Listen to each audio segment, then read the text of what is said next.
More than 35 years after the release of its low-budget, outrageous first installment in 1981, Evil Dead is still alive. With 4 movies and a TV series under its banner, the franchise just can't be beaten. Here's how this crazy, campy, chainsaw-happy movie about one guy taking on demons in a remote forest cabin went from the backwoods of Michigan to the delirious nightmares of horror fans worldwide. Three Schmoes.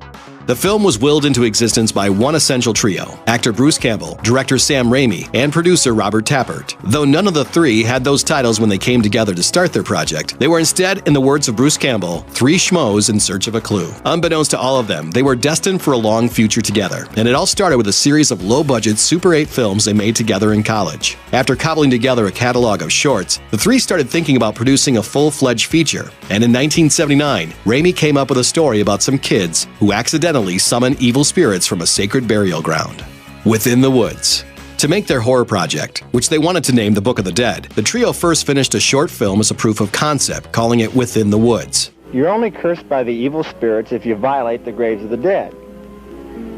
We're just going to be eating hot dogs. With a budget of $1,600, they shot the half-hour movie over the course of a 3-day weekend. Then, they set out to find investors to make the full-length film. The only problem was that nobody knew who they were. To make up for their lack of credibility, they staged what Campbell estimated were hundreds of screenings of Within the Woods, picking up $1 here and there. And I remember we showed this first little Super 8 movie in the detergent aisle of a grocery store after it closed to a couple of merchants, and they didn't invest. After months of work, the trio came up with $85,000. Not nearly enough to finish the movie, but enough to get started.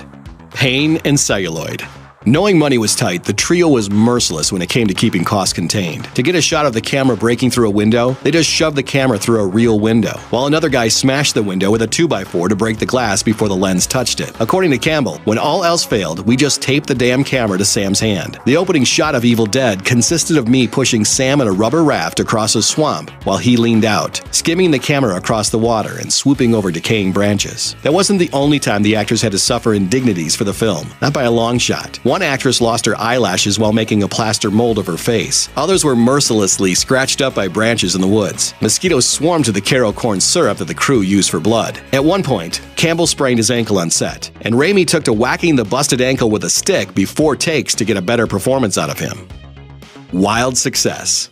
An overnight success is rarely as simple as it sounds, but that's exactly what the movie's producers had their hands on. The finished film became a sensation thanks in large part to some well-timed support from horror author Stephen King, who wrote a review for the movie in Twilight Zone magazine. There, he called it the most ferociously original film of the year. The filmmakers eagerly capitalized on this, getting permission to use the quote on every advertisement they could. Raimi can't overstate how important this was for their success, saying that King's endorsement opened the doorway for the film to be seen.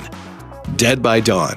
Sam Raimi's next film was 1985's Crime Wave, a goofy crime comedy that completely failed to make a dent at the box office. After that failure, the trio decided to return to their roots and make a sequel to their first feature, Evil Dead 2, Dead by Dawn. A bigger budget and the backing of a studio didn't alter the filmmakers' DIY methods. Most effects were made with the